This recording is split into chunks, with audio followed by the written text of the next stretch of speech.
Thank you so much for hopping on to share a little bit about your thoughts around this topic, what you've done, what we've seen work well, what we do at Bucketlist. So very excited for this conversation. To start, why don't you tell us a little bit about yourself, who you are, what you do, and why do you enjoy or why are you so passionate about this topic of wellness? Yeah, for sure. Thank you, Becca. And this is a very important topic, I think, and I'm excited to chat about it. So I am Katie. I am the Director of People and Culture here at Bucketlist. And I've been with the company 5 years, which I like to joke in startup years, that's like decades, similar to dog years. And wellness for me, I mean, we spend so much time at work, 40 hours plus a week. Um, it's important to have wellness in there because there's so many aspects of our life that are affected by work and the time that we're spending away from our families and friends. So I think it's important for wellness to be a topic of conversation because then it helps people be their best selves and bring their best selves to work and do the best work possible. So I think it's really important to have that as a focus as a people and culture team. hmm It really sounds like what you're saying is wellness doesn't just span like a traditional physical or mental wellness. So I'd be curious to kick off this conversation with just thoughts on how you define employee wellness. Oh, yeah, for sure. And this is pretty much any topic in people and culture I have learned is the main thing is one size does not fit all. So when you say wellness, what what you might think of wellness it could vary greatly from what I might think of wellness or what another person. So there, to me, wellness spans emotional, physical, social, financial, occupational, health, like all of that. So what's important to somebody and what helps them be their best at work really varies person to person. So like I said, what I've learned over the years is one size does not fit all when it comes to well-being. And so what recharges one person might completely drain another. And it's the reality. So our job isn't to, pick a wellness program. It's more to offer variety where each person can find something that works for them. And that's kind of the through line through people and culture, I think, in a lot of organizations and especially at Bucketlist. It's choice. We want people to have choice in how they participate in these different initiatives. So it really at the core, wellness is about people feeling like they can bring their whole selves and best selves to work and can sustain that over time. I love what you're saying about, not one size fits all. It's really personalized because what I care about, it might not be the same thing as what you care about. And so, yeah, it's be very interesting to hear. So, what are some of the wellness initiatives that you've introduced, both, here at Bucket List or at your prior jobs? Yeah, absolutely. So, I mean, when I think of all the different programs at Bucket List, I can give you a bunch of examples, hmm starting with, our remote culture, the flexibility working from home. So people are able to structure their day in a way that supports them, their lifestyles, their family. That's very big picture.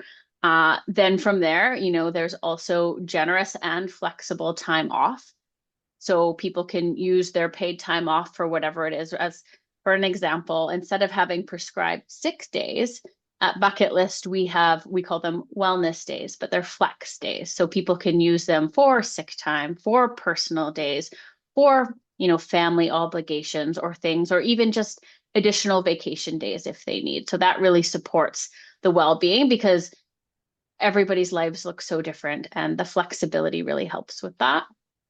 And Like what you're then saying, Oh, like sorry, go not ahead. everyone gets sick where they have to go see a doctor, where they have to go to these appointments, and then what do you do with them? And so it's very nice Exactly. that's so flexible and that there's no shaming or anything that goes around where it's like, oh, you have to use it for like these things. But if you need a day just to go take it off and go hiking and immerse yourself in nature, and that's how you recharge, and absolutely that's how you can use the days. And so this flexibility is just so important.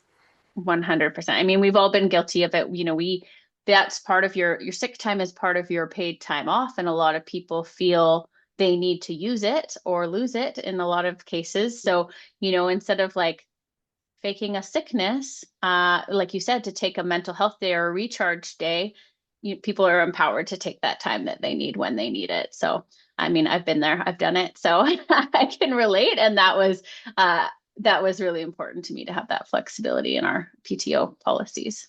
Yeah, it's nice when the employer really and leadership team just really enforces it and says like, okay, this is how we see wellness at Bucket List. You don't Yeah, have to. It's not like you don't put in a box or anything.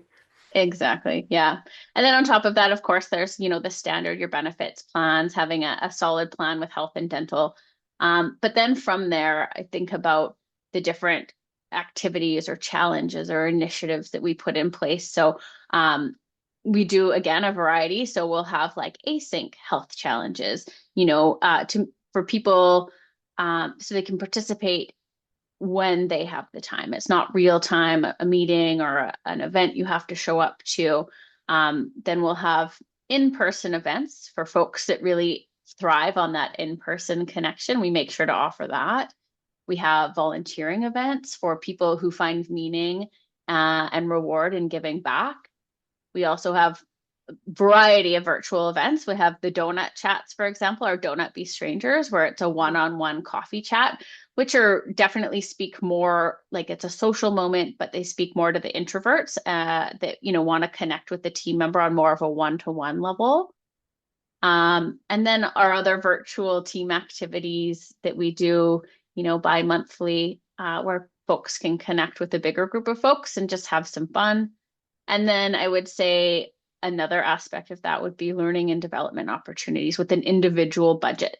So people can grow and learn in a way that matters to them and suits how they like to do things. So, I mean, I'm sure there's more if I were to rack my brain, but Yeah. off the top of my head, that's kind of a little list of the things that we have introduced over the years.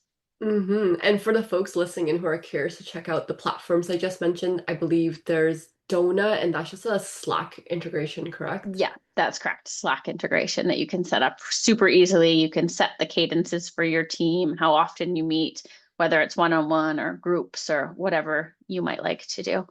Yeah, that social wellness aspect, it's such a great way to hit that. And it just really helps people get to know each other like outside of work, where it's just I know some of the topics it gives you like some prompts are like not work related at all. You can kind of fill it in beforehand if you have a few seconds, but it's very geared towards, yeah, just giving people time to during work hours to kind of build that social connection, a little coffee break, a virtual coffee break. Absolutely. And that's because you miss those organic moments in a remote scenario where, we're not running into each other in the break room to talk about our weekends. It might be the first couple minutes of a meeting or, we can grab a virtual coffee and just chat about anything but work.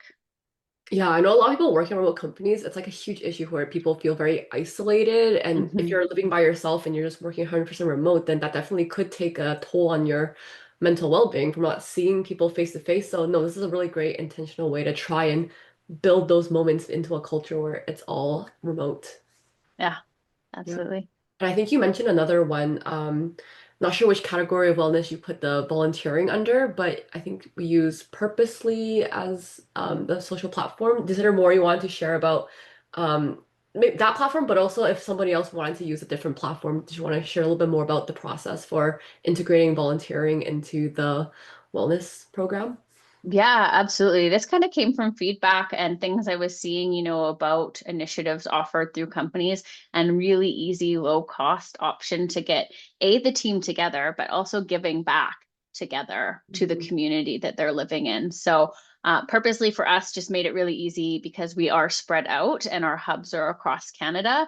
They organize the events for you. It can be team events, it can be individuals can sign up for their own events if there's a cause they're passionate about, but just giving people that time as well. I think we created a policy around it, of course, just so people know that it is they have the permission to do this. So people can volunteer. I believe it is I think we offer them 3 to 4 times a year. And so usually they're like 2 to 3 hour events. So we essentially give folks 8 hours in a year to volunteer and do volunteer activities. So even if they wanted to do something individually, we do provide them with the times off to do that and to do participate in those types of initiatives. There's like another intentionality piece and also because I know a lot of people ask questions about like, oh, how do you make sure you're building that culture, letting people know it's okay to like how they should be behaving or using these programs. And so it's nice Yeah. that you have like a iron, not ironclad, but like a policy where just lay it all out and people know like, oh, I have this many hours, I can do this. There's Yeah. someone organizing, I need to sign up at a certain time and I'm included. So it's Yeah. very Yeah. And I generally try to get a leader or senior leader involved. And which whether it's subconsciously signaling that that's okay. They're taking the time out of their day to go volunteer too, and they're being the champion for the cause. And then other people are like, oh yeah, well, I should join in and I'd like to, get to know some other people on my team. But it's Mhm. coming from the top, right? Like modeling that behavior, modeling that it's okay to take an afternoon off to go do a park cleanup with the team on a random Thursday. Yeah, that really does make it feel like, oh, this is an important thing that the company actually cares about. So, Yeah. no, that's awesome. All right. I want to switch gears a little bit and talk about perhaps because we are a rewards and recognition platform, so we do tend to see some things through those lens. And so I'd be curious to hear from your perspective as the HR leader here, how do rewards and recognition change employee engagement compared to just, announcing a wellness program? Yeah. I mean, as a PNC team, I feel like sometimes I get sick of my own voice announcing things or sending out Slack messages. I can feel like a little bit like uh, the person with the clipboard, announcing things. But announcement fatigue is real. People see it and maybe they mean to participate, but life does get busy, as we all know. But I find with the platform, it changes that because it ties recognition and rewards directly to participation. So that does a couple things all at once. So one, when we're posting an event in the platform, it's something people can respond to. They can RSVP to. They'll, see it in their calendar as something that they've committed to. But then every time somebody earns a badge or claims an achievement for completing a challenge, showing up to a donut, volunteering, so showing up to a social activity, it reminds the team that that opportunity exists and is encouraged and rewarded and acknowledged. So it helps with that kind of organic visibility, which keeps that awareness alive and not Yeah. just for the event, but throughout the time. Even, I mean, the donut be strangers. I always remind myself to claim the achievement, and then people, oh yeah, and we see other people remembering, oh yeah, we have donut. Like I should sign up. I haven't done that in a while. So it just, I think it serves as a really good constant reminder that we have all these different initiatives running. That visibility piece is so important. And it's also like that social proof that other people are doing it, other people are enjoying it, and Yeah, constantly there's new people joining the company. So it's not like just the same people over and over again, too. So no, 100%. I also joined the company 4.5 years ago and we had it back then. And so it's very cool to see that the donut program is still running. Yeah. The May Mental Health and Wellness Challenge is a good example as well. So in May, we ran challenges throughout the month. So every week it was a different way to participate. And then every time you participated, you were able to claim a badge, saying you did week one challenge or the week two challenge. And then every time you claimed a badge, you got an entry into the grand prize at the end of the month. Mhm. Um, but kind of the variety of the activities each week, it would, whether it was an activity or like a physical activity or cooking or self-care, like we had a variety of wellness initiatives that might cater to different folks. Um, but it meant, if one week you weren't really into one of the challenges, chances are next week it might be something that would resonate with you. Um, and I think the gamification piece of that, it meets people where they are competitively and socially. So some people are motivated by the prize, some by the Yeah. badge, some just by seeing, how everyone else is showing up and participating. So kind of goes back to that one size doesn't fit all philosophy. So it gives us multiple ways and multiple hooks and getting people to Yeah. engage in our initiatives for sure. Yeah, so I think a key here really is picking something like the challenge that you're creating. It's something that can be done asynchronously and kind of based on people's times, but it just sounds like it was like as accessible as possible. Because remind me, for the May challenge, I believe there was like a week for like submit like a healthy recipe, share photos. There was like Exactly. get outside and take a walk this week or Yep. something. And so I really liked those ones where it's just like if it was easy to participate. Like you just had to put like a little bit more of an effort to, take a picture of the thing that you were Yeah, making.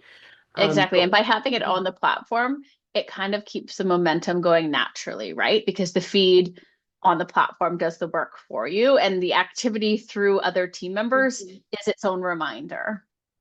Yeah, totally.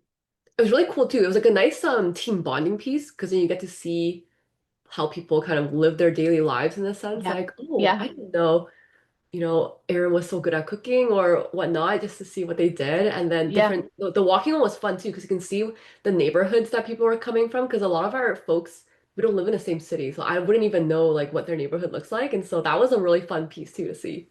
Yeah. It's a different insight that you don't get working remotely. Mm-hmm. And there's actually a lot of opportunity, I think. Like working, obviously, we've all worked for teams that were not remote before, and learning things about them is just different than learning about people now. Like now we're able to see, oh, your house where you're living, like that's your office. And if you Yeah. switch backgrounds, I know you're like in a different room in your house. I mean, before I wouldn't know that, but perhaps we would know other tidbits from, oh, what kind of lunch your partner always packs you or whatnot. So it's like a very Yeah. different aspects of learning about people these days.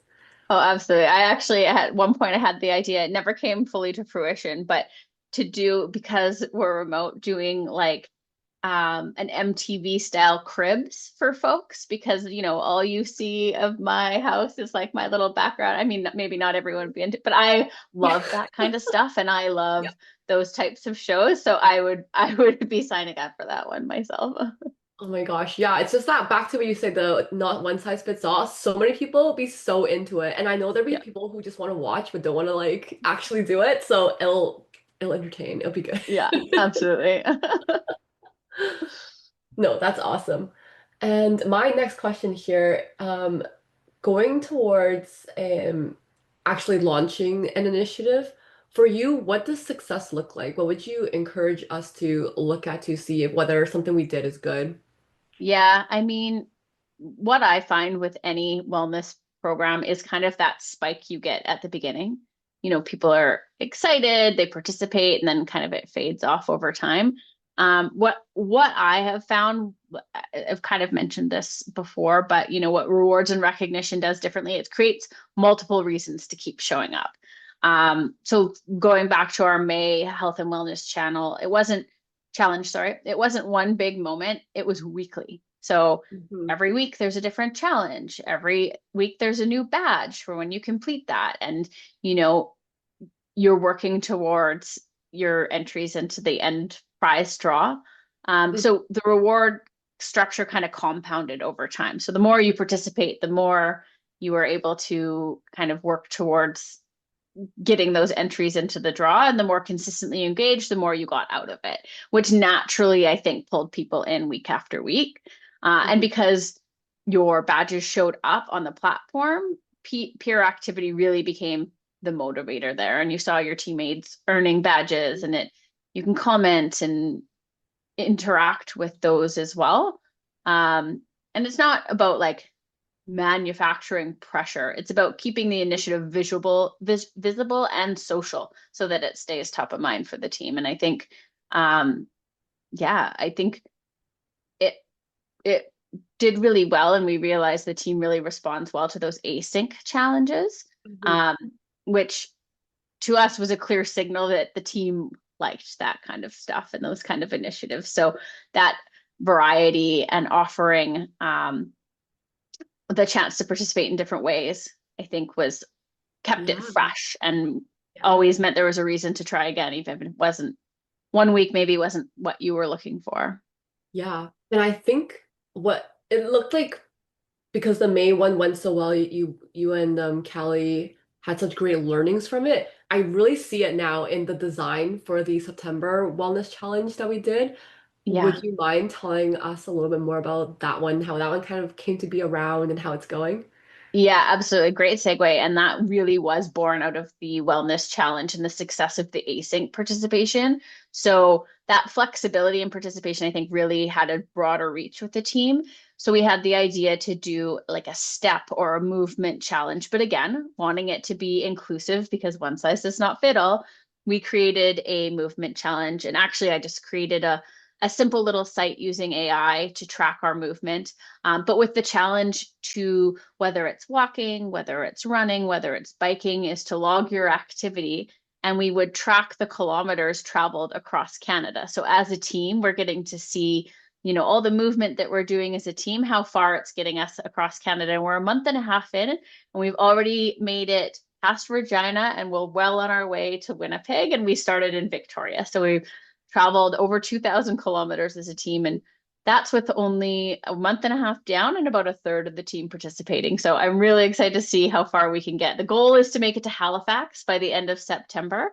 Um, but then we're also doing prizes and recognitions along the way for, consistency for the top movers, just as ways to recognize. And then I think we're going to add some little fun challenges in there as well. I think we were thinking this week we might do like, hey, we have a lot of meetings, we're a remote company.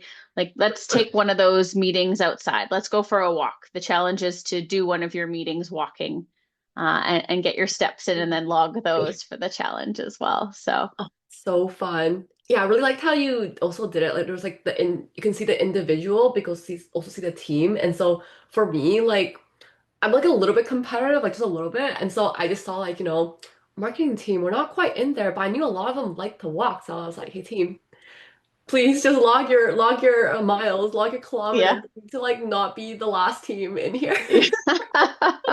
Yeah, and I bet there are a lot of people, and I should probably remind people about it. And you can log, you can go back if you're keeping track of your steps and stuff. Nothing wrong with logging, the last couple of weeks of your steps retroactively. I'm fine with that.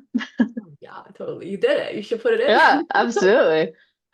Yo, I'm very curious to see how far along we get. And I also think the theme was so thoughtful. It's not like just a moving challenge where we're logging kilometers. It's like there's like a goal. It's like point A, point B, and then you made it themed because a lot of us are based in Canada, so it was really cool. So it's like we're walking through the cities where a lot of our major hubs are and like kind of seeing each other passing through. Like, oh, just Yeah, went past where Jaren lives, went past where Katie lives, and it's a really fun way I think to just connect all of us as like the theme going through this challenge. absolutely. And that was kind of, I think, part of my point is, when we find something that resonates with the team, build on it. So, the May mental health and wellness challenge was really engaging. So let's try something that spans a little bit longer and is a little bit of a challenge that we can do together. And I'm sure based on the feedback and experiences through this movement challenge, I'm sure we'll just keep building on it and making it better and better and finding new ways to engage the team, in like healthy and different ways. No, that's awesome. And I've been really enjoying the challenge. It's looking like a success so far, so I'm sure we'll Yeah, meet up again after it. We can do a download and talk about the metrics and things you guys absolutely. are measuring. Yeah. Amazing. All right, one last question. I'm actually not sure if we might have touched on this already, but curious because every time we do a project or do some sort of initiative, we want to see what the insights are and see what we can influence or do better for next time. And so, how do these insights that you get from these programs influence what you do next or what initiatives you choose to repeat? And I guess since we're talking about wellness, we can totally do it for that theme specifically. Yeah, I think the number one thing I look at is like engagement and like participation. How many folks are showing up? Of course, I would love to just be able to always run different programs like volunteering for an example. But if it's just one or two people showing up every time, you have to kind of weigh the energy and costs, with that. But I think that's the main metric I look at is participation. I also then get feedback from folks, but I don't have, just because we're doing something doesn't mean we have to keep doing it. I definitely am always looking for feedback on, is that worth it? How could we do it different? How could we do it better? I think most people on the team would tell you that I'm always asking for feedback, and you would know. But participation, making sure that it's, um, widely received, and it doesn't have to be, 50% or, even 25% of the team. But as long as it's hitting a good portion, a good cross section, and the engagement is good, then I think it's well worth doing and iterating on. I love the point you say about how evaluating whether or not something's worth it, time and energy wise, just because I mean, I'm sure we can all relate. There's a lot on everybody's plates all the time. And so it's really important to make sure that we're not, burning out as we're doing all this good work for people. So I just love that you brought that point up. That's something to Mhm. remember when we're running these wellness programs. Yeah, absolutely. And it's like I don't have a specific calculation, but from the feedback and participation, usually there's a gut check there. Like, is this worth our time and energy here? Amazing. So anything else you would like to add to this topic of wellness, as a last thought? I guess I would just say wellness is really at the center of everything that we do in PNC. I could talk about so many other things too, but I think making it easy to participate, making it visible, rewarding people for showing up, even if it's just a participation badge, like I think that goes a long way. And yeah, I just think keeping wellness at the center of everything we do because it helps employees show up and be their best selves is really important and really kind of at the center of what we do in people and culture. Hmm. I'll add on to your list. I think just finding ways to make genuine connection able Mm, to happen. I mean, depending on absolutely. what you say, Katie, I just felt like adding on to it, but No, I um, love that. Yeah, the social and connection part of wellness is so important, especially in a remote culture. You can't emphasize that enough. It's because it can, like you said, um, can be siloed. It can feel lonely, and so whatever we can do to combat that is just helps. awesome. Well, thanks for sharing all your thoughts today. It was super helpful and it really just, yeah, gave a lot of great ideas on how to approach wellness at an organization in a way that's really meaningful to people and that people want to participate in. So thanks again, Katie. Absolutely, anytime. Thank you, Becca.